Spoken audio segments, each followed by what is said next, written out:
पन्ना के जंगलों में गूंजती ये आवाज़ें कभी शिकार के दौरान जानवरों को लुभाने के लिए इस्तेमाल की जाती थी।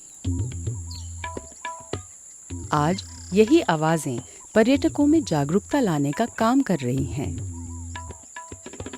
मध्य भारत की पारधी जनजाति के लोग इन जंगलों में लगभग 5 शतकों से रहते आ रहे हैं।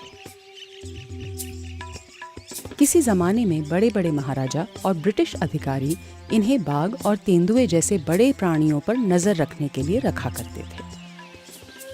वन्य जीव व्यापार बढ़ने लगा तो इन्होंने जीवन निर्वाह के लिए इन्हीं बड़े प्राणियों का शिकार करना शुरू कर दिया। नतीजा ये हुआ कि जब पन्ना में बाघों की आबादी कम होने लगी तब इन्हें ही उसके लिए जिम्मेदार माना गया, जिससे ये समुदाय बेरोजगार तथा अधिकारहीन हो गया। पहले हम लोग जंगल जाके शिकार करते थे। शिकार करते आजा पुरखा से शिकार करते चले आए हम लोग। शिकार करने का हम लोग का जीवन का तरीका ही था। लेकिन फिर वो अनपेक्षित मोड़ आया। साल 2007 में जब पन्ना के बाघ खात्मे की कगार पर आ गए तब अवैध शिकार पर सख्ती से रोक लगाना ज़रूरी हो गया। उसी समय इस समुदाय को समाज की मुख्य धारा में जोड़ने की पहल भी की गई ताकि जंगल पर इनकी निर्भरता कम हो सके। जो मेन शिकार था, शेर था, बाघ था, ये बड़ी शिकार वो बंद कर दिया हम लोग ने। शिकार से संरक्षण सचमुच एक बड़ा बदलाव है। पारधियों के जीने का तरीका ही अब बदल गया है। अब वो चीज़ छोड़ के हम लोग जानवर की मतलब सेवा करने को ये काम कर रहे हैं। वन्य जीवों की खोज में माहिर पारधी अब अपने हुनर का उपयोग फॉरेस्ट गाइड के रूप में कर रहे हैं।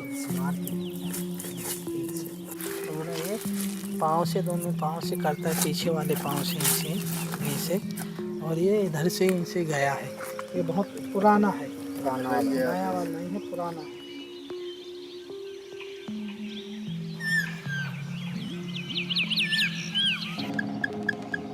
कभी पक्षियों को फंदे में फंसाने के लिए इस्तेमाल की जाने वाली हाथों से बनी ये सीटी अब पर्यटकों को स्थानीय पक्षियों की आवाज़ सुनाती है। सब पता हमें जंगल का कौन सा जानवर कैसे आता है, कौन पक्षी किधर बोल रहा है। हम तो जंगली से जुड़े हैं और जंगली हमारा जीवन था। जंगल से बहुत कुछ हम लोग निकालते थे। पुरखों से मिले औषधि पौधों और जड़ी बूटियों के ज्ञान को पारधी अपनी अगली पीढ़ी से भी साझा कर रहे हैं। उनकी इन अनोखी कुशलताओं का उपयोग अब किया जा रहा है उनके जीवन को बेहतर बनाने के लिए।